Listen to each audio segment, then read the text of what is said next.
علينا ربنا.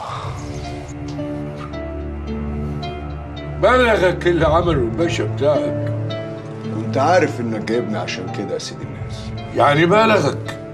في السوق بتاعنا مفيش حاجة بتستخبى يا عم، الجمال كلهم. وانت ايه رأيك؟ انا في الليلة دي كلها مجرد مرسال، انا بلعب في تيم تاني براكوا يا معلم. بس انت قريب من الباشا ومفيش اقرب من اللي زيك لمزاجه. مالت انت ممكن تاخد مني فلوس كتير قوي من غير ما تأثر على مكانتك هناك. اشبك ايدك في ايدي يا معلم، وشبكة العشرة الكرام دول ومليك عليا حلفان. انا مفيش واحد على كوكب الارض كله بيكره خميس افندينا زيي، ومش بس كده، هو الوحيد اللي بوظ لي اكتر من الشغلانة 10 وليه عنده بدل الطار 1000. حلو قوي كده، احنا الاتنين على خط واحد. بس ما تاخذنيش يا معلم، يعني خميس افندينا عرف يخش للباشا صح، ومش بس كده، الباشا معتمد على اهله وعزوته وناسه، هم اللي مساندينه وبيحموه في ظهره. ولا مؤاخذة يا معلم، يعني انت مشكلتك في ابنك براءة، هو الوحيد اللي هز صورتك في السوق، وده اللي سمح ان الباشا يديك كتف. وما تعرفش خميس افندينا عامل ايه للباشا، تحس انه ساحر له، واصف له وصفه، عامل له عمل، حاجه كده تحس انها هو. ايه رايك ايه يا مالت؟ وانا بقى جايبك علشان تعقدها ولا عشان تحلها؟ انا هقول لك على الصح يا معلم. خميس افندينا دلوقتي في حمايه الباشا، ولو حصل اي حاجه لافندينا الشبهات والشك والريبه والضغينه هتحوم حواليك. يبقى المنطق بيقول ان احنا نلعبها صح، باسورد نعديها يعني، ونطاطي للريح شويه. وبعدين نتفق تحط ايدك في ايدي. اعتبر ايدي في ايدك يا مالت. بس ناقص واحد معانا ويكمل مثلث برمودا، مثلث الرعب اللي هيقضي على خميس افندينا. تقصد مين؟ اللي معاه السر كله، بدران الشواف. بدران؟ لا، اذا كان على بدران سيبولي انا عارف سكته كويس قوي.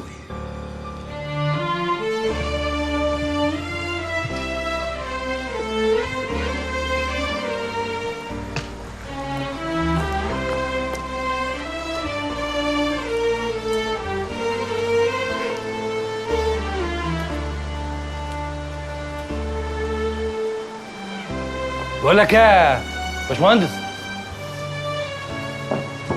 مرنا يا فندم. هي دي عربية الفرنسيسة بنت الباشا صح؟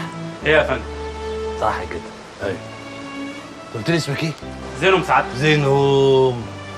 الاقي معاك قلم يا زينهم؟ اتفضل يا فندم. ايوه. رجل الامن لازم يكون معاه قلم. طبعا. هات ورقة. طب لحظه واحده اجيب لك سعادتك. لا تعالى استنى. الجيش قال لك ايه؟ قال لك اتصرف. خد امسك. ورقة ايه؟ ورقة اكتب بس اكتب اللي اقول لك عليه. ايوه انا عارف، اكتب ما تقلقش، اكتب 015 افندين، اللي هو التوقيع افندين. اكتب. ايوه هو ده رجل الامن. ايوه تمام، خطك حلو. بص انا احط دي هنا بس امان عليك، اوعى ولا تفتحها ولا تقرا اللي فيها ولا كانك سمعت حاجه. تحت امرك يا فندم. اتفقنا؟ اتفقنا. تمام. خد بس يا فندم. خد يا زينهم. لا خد امسك. بطمني عليك. ماشي يا فندم. تحت يلا امرك. ما تقفش عشان ما تلفتش الانتباه. ماشي يا فندم.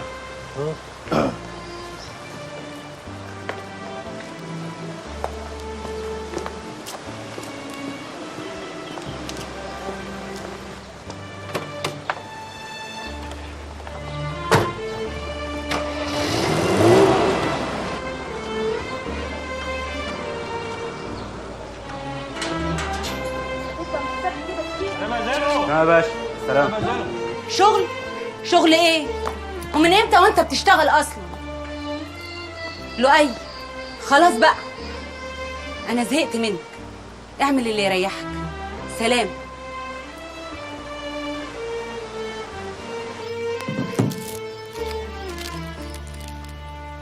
ما تستغربيش ورقة البفرة، ما تستغربيش ورقة ما البفرة. لقيتش أسرع ما لقيتش أسرع منها عشان يوصل الود بمزاج عالي. يوصل الود بمزاج عالي.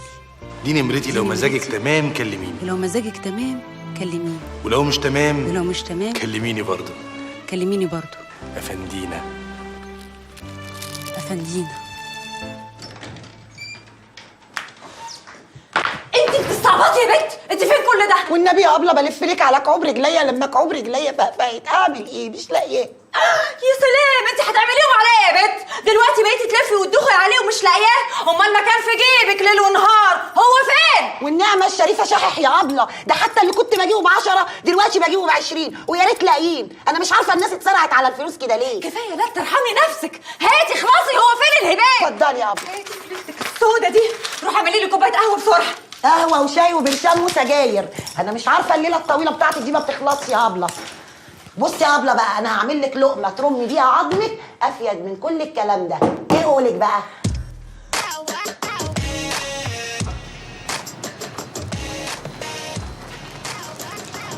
امسكي، انت هتبعلقي فيه، يلا شيليه. ده واجب مني عشان اصالحك بيه. حكم انا عارف انك مقيره مني من المره اللي فاتت.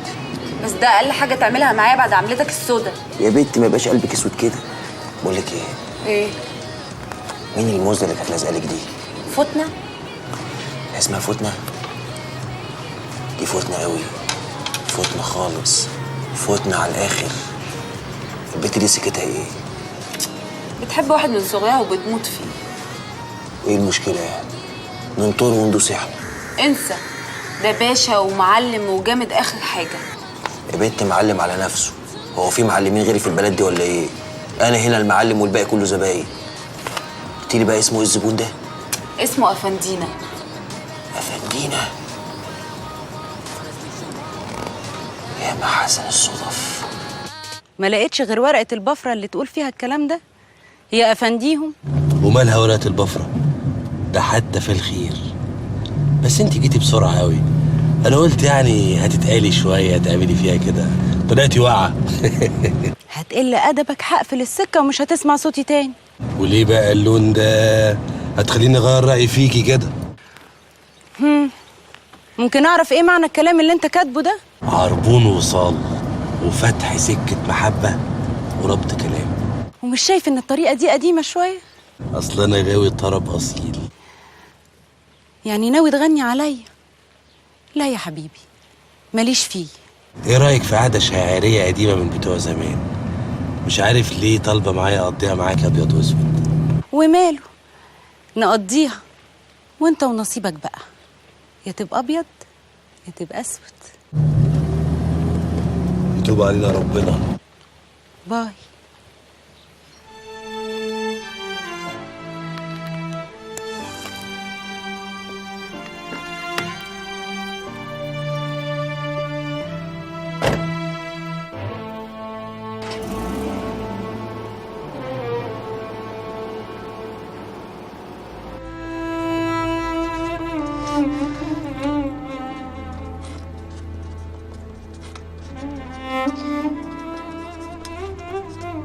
أنا تعبت ومش عايزة صوتي يرجع لي تاني. أنا عايزة أضمن إني ما ترميش في الشارع.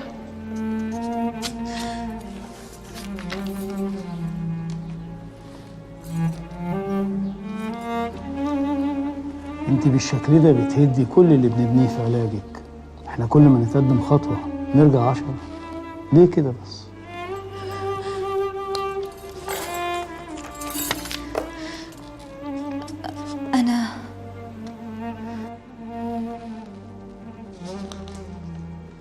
مدام كرامة، انت في حاجة عايزة تقوليها ومكسوفة؟ يا بنتي خرجي كل اللي جواكي من غير قلق ولا خجل.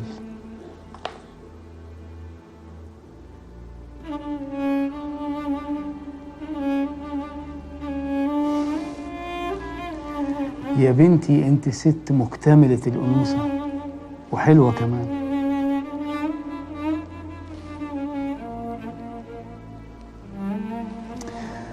كرامة يا بنتي، الأنوثة مش دلع وكلام معسول. الأنوثة هو إحساسك بنفسك، إحساسك بذاتك.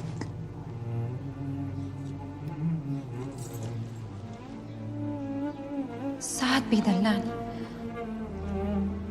وبيبقى لطيف قوي معايا، وساعات مش بلاقيه خالص وكأنه مع حد تاني. أفهم من كده إنك شاكة إن جوزك على علاقة بحد تاني غيرك. صرحيني عشان أقدر أساعدك. ها؟ يا ريت تثقي فيا، إحنا قربنا قوي. صرحيني يا بنتي، أنت خايفة من إيه؟ اتكلمي.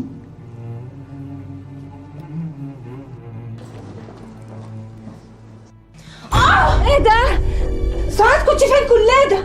ما ترد على الحاجه، وإلا كنت فين؟ اشتغلوني اكتر، اشتغلوني فهموني انكم ما تعرفوش. ما نعرفش ايه يا اخوي؟ هو في ايه؟ في ايه يا ام سعاد؟ في انكم لبستوني عمه صح يا عم الحاج، الوسطوها وعملت شويتين بتوعكم لحد ما جبتوا رجلي في جوازه طلعتوا منها بالقرشينات. ما تلم لسانك يا اخينا انت، اقف مع ابوك واتكلم عادي. لموا انتوا نفسكم شويه بقى، ولموا بنتكم بدل ما ترموا بالكم على الناس المحترمه. الكلام ده بقى دول لروحك مش ليهم. سيبهم بقى يا اخي في اللي هم فيه. مش كفايه متكومين في اوضه واحده فوق بعضيهم وبيتداروا من بلاوي الدنيا اللي مستنياهم.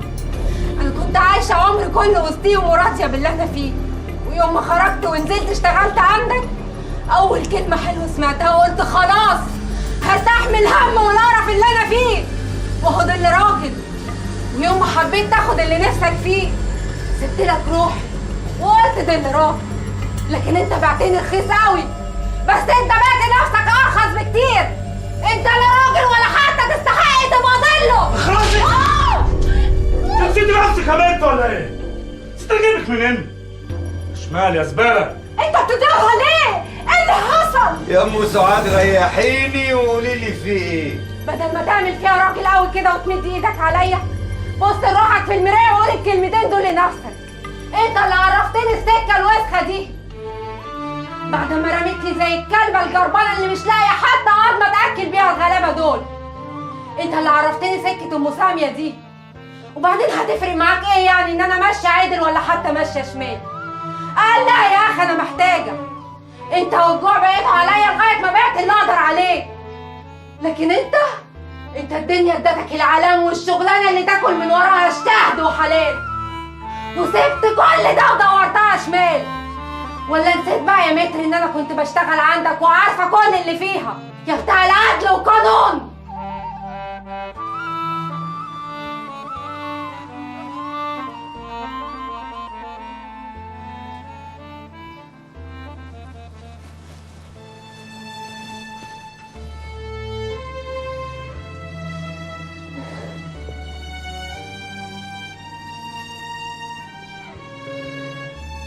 انت مستغرب ليه كل ده؟ دي نتيجة طبيعية جدا لأي حد بيتعاطى العقاقير دي. بس أنا عايزاك تبقى عارف حاجة كويس قوي. اللي بيدمنوا الترامادول دول كلهم في كفة، واللي بيدمنوا نوعية المخدرات التانية في كفة تانية خالص. بس في النهاية كله بيتساوي في قتل النفس. وهو في كفة لوحده بقى عشان كيمياء؟ مش بس علشان كده، عشان عامل زي الوبا بيخش كل البيوت. شايف سواقين التكاسي والأتوبيسات اللي إيديهم ما بتتشالش من على الكلاكسات؟ وشايف العيال واقفه على طول في الشوارع بتتخانق؟ هو ده الترامادول. بيني وبينك الولد خايف يجرب يبطل فيروح للهيروين. ده اعتقاد خطأ جدا.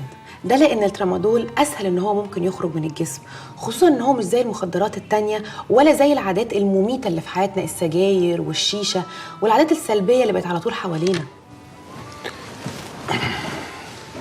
دكتورة ليلى،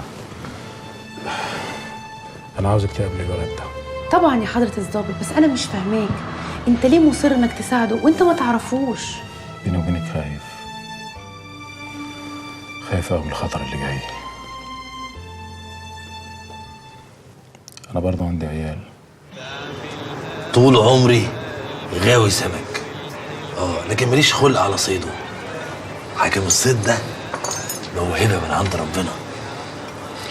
انت عارف يا خميس، وانا صغيره كنت احب اجري تحت السما وافضل باصه للقمر وابقى شايفاه كده وهو بيجري ورايا، كنت اقع واتكعبل والعيال تقعد تضحك عليا. بس انا بقى كنت ببقى فرحانه قوي. عارف ليه؟ لاني كنت ببقى حاسه ان انا لو شبيت شويه هلمس القمر. زيك كده غاوي سمك بس مش عارف تصطاده. لا انا ما قلتش مش عارف، انا قلت ماليش خلق على صيده، انما محسوبك بقى غاوي يا زازا. واللي يجي بالبحر. هو انت دماغك على طول حادفه شمال كده؟ اذا كانت الدنيا كلها حادفه شمال جت عليا انا بقى العبد الغلبان. على فكره انا عارفه انت عايز مني ايه، ولعبت لعبه الورق وجبتني هنا ليه؟ شوف اصلك انت تحب تعمل كل حاجه بمزاج. حصل. حتى بقى لو جوازه ومفروضه عليك. مفروضه عليا؟ ولا مؤاخذه يعني ما عندكوش مرايه في بيتكم؟ اصلها مش بالجمال ولا الفلوس، دي مصالح بتتلاقى، عامله كده زي ما تكون مفصلات لازم تتعشق ببعضها، وانا بقى مفصله من دول. غريبه انت برضه. هو انا شفتك كم مره لحد دلوقتي، يعني مرات قليله بس، يعني بعض سواعي كده اشوفك حاجه وبعض سواعي تانية اشوفك حاجه تانية يعني واول مره ما بقاش عارف اجيب اخر حد. محدش له اخر يا خميس، كلنا كده عاملين زي التعبين، نحب نغير في جلدنا، وده مش شر، دي طبيعه زمن بنعيشه. بس انا بقى راجل ما احبش حد يفرض عليا حاجه. العمروتي اللي هو ابويا كان شايف كل حاجه من حوالينا، كان عارف بقى مين اللي هيبقى على وش القفص، اختارك انت من وش القفص عشان كان عارف ان انت اللي هتكمل مسيرته وانت الوحيد اللي هتأمن بنته. بس ده رأي العمروتي ابوكي، انا عايز رأيك انت. اول ما اعرف هقول لك يا افندينا. يتوب علينا ربنا. تاخدي صبيت ده بقى بينعش المخ ويعلي ادراك الحس. قلبت حالي وسايبنا لالي، جرايه يا غالي ما تحس بيا، هواك تعبني والشوق غالبني، حرام تسيبني في الحالة دي. قلبت حالي وسايبنا لالي، جرايه يا غالي ما تحس بيا،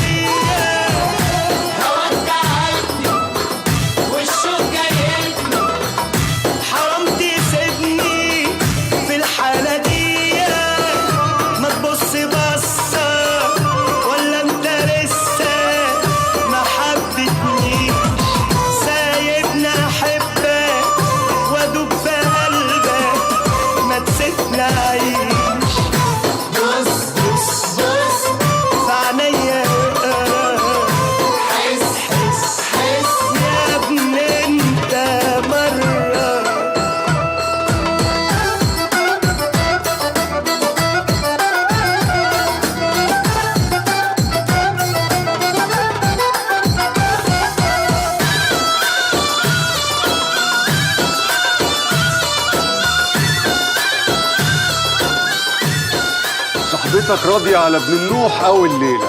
ما انت عارفها بحالات ودماغها ضربة حبتين يا برنس.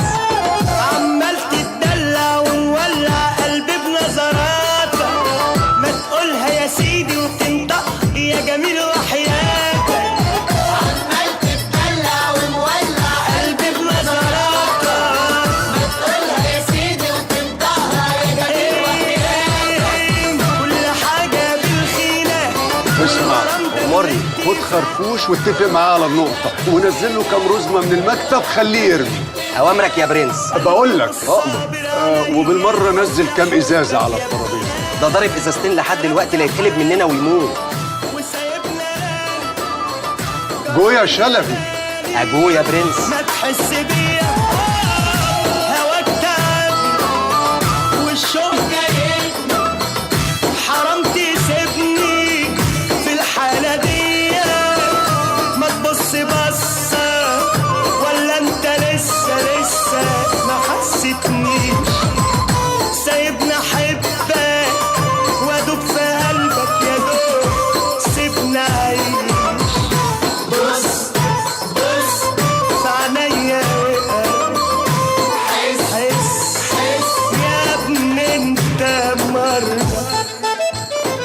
حلفاؤك خانوك يا أفندينا، كل حلفاؤك.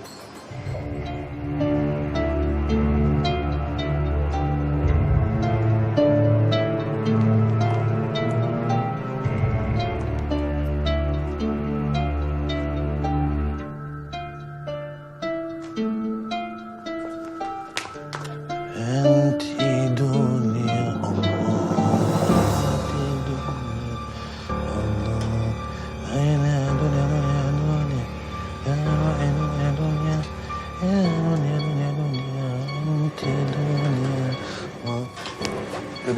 يا بت انت ليه بتنطي مراحل كده بلا هداوه؟ بلاش الدنيا قفش كده، واحده واحده. احنا هنا في ملقف والودان مفيش اكتر منها. ايه؟ انا عشان اثبت لك ان احنا مش هنختلف في اي حاجه. بتعملي ايه عندك يا بنت؟ القهوة فارت فارت فارت فارت؟ ايه ده؟ انا فين؟ الحاجة ضاوية في خميس. انا ايه اللي جابني المطبخ؟ مفاجأة يا بنت بالنسبة لك، مش كده؟ شو انا مش قلت شغل المرقعه والمياصه ده مش عايزاه في بيتي؟ خلاص قلعتي برق الحياه. ايه ده؟ كرامة؟ ايه؟ خرست ليه؟ ما تتكلمي. اصل انا كنت بمشي وانا نايمه يا حاجه، وبعدين المعلم كان عالجني، بس الظاهر ان الحاله رجعت لي من تاني. نعم يا روح امك. ايه ده؟ وايه العبارة؟ اسال مراتك. مسكينة يا خال، مش طلعت بتمشي وهي نايمة؟ الحقني يا معلم، مش الحاله رجعت لي من تاني. حالة تاني؟ الله، لا اله الا الله. احنا مش كنا علمنا الحكايه دي؟ اصلا كان بيجي لها داء كده تمشي وهي نايمه، بس احنا عالجناها، لكن الظاهر ان الداء لسه قافش فيها. هو لسه قافش فيها، بس ربنا هيشفيها ان شاء الله، ادعوا لها. امين يا رب. ابقي ارقيها يا حاجه، ارقيها.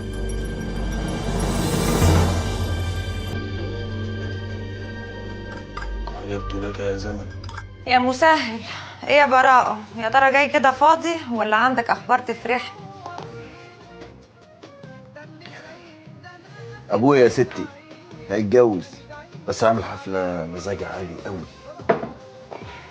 انت شكلك سكران وجاي تكمل عليا. يا ساتر، ده بدل ما تقولي لي مبروك عقبالك. هو انت ناوي تعملها تاني انت كمان؟ وليه لا؟ عيب يعني ولا حرام؟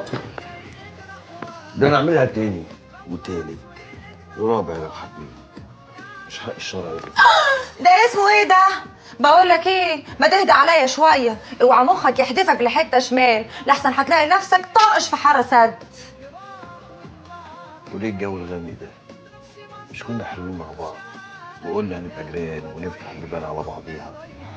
ده حتى بيقول لك الجار اولى بالشغل. احنا اصحاب مصلحه واحده وبيننا طار مشترك، وانا معاك كتف بكتف لحد ما نطلعه من عين افندينا.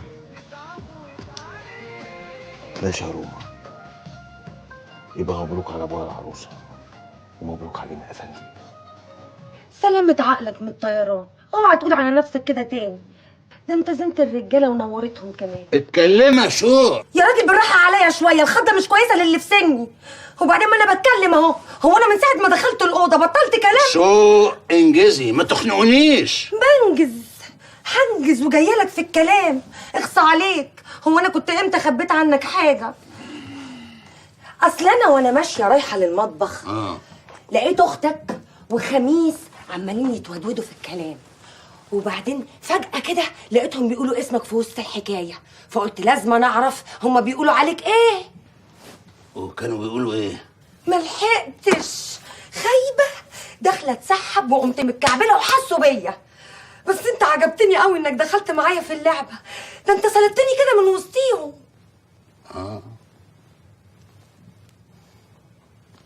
ايه؟ هتفضل قاعد كده زي الددمان؟ مش هتيجي ننام؟ نام؟ نام ايه؟ وانا حد يجيني نوم؟ ما انت مطيره النوم من عيني. ليه؟ كل ده علشان خايفة عليك وعايزة اطمن. لا يا حبيبتي، مش عشان تطمني، عشان التقليعه الجديده اللي انت طالعه لي فيها اليومين دول. كل ليله تنامي وتديني ظهرك، وانت عارفه ان انا النوم بيعصاني وانا مش في حضنك. طب تعالى كده، تعالى وريني النوم هيعصاك ازاي النهارده.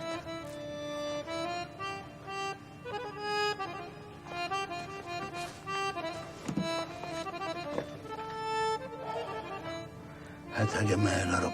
يا رب.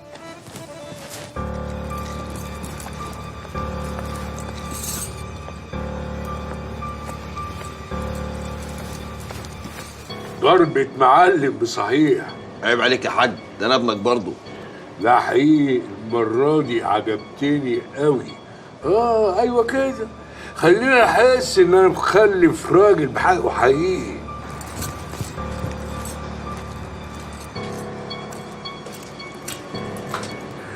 خد شد. صباح الفل يا معلم. بس خلي بالك، دي علمة، يعني ب100 وش وب100 كلمة.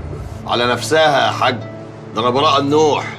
فضلت وراها لغايه ما خليتها زي العجينه بين صوابعي دول. رمانة وبدران هما اللي في ايديهم حبل يا فندينا. لو قفشت الاتنين يبقى قفشت طرفين الحبل. شد من هنا مرة ومن هنا مرة، وهو بقى يفرفر في النص.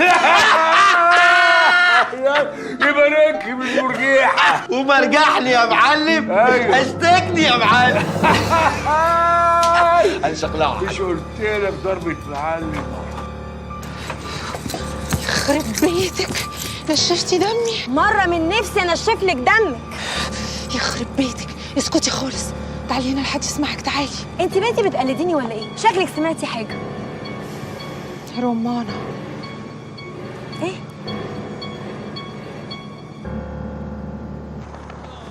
الكلمتين اللي قالتهم للبت سعاد عروني قدام نفسي. قرفت من روحي يا اخي، من اللي انا عايش فيه. هو انا وحش قوي كده خميس؟ خميس خميس خميس اصحى. هو انا وحش قوي كده؟ مصيبة يا بدران، لا يكون ضميرك صحي كده يا ابني. شغلنا هيقف، مصالحنا هتتعطل. انت حلو يا حبيبي، انت حلو وجميل، وجميل قوي. مش هو حلو؟ هو مين؟ يا نهار ازرق على الدماغ الخفيفة، واحنا لسه ابتدينا. ده يا دوب 5 6 اطقم اللي شربناهم. الرجالة راحت فين؟ على الأصول.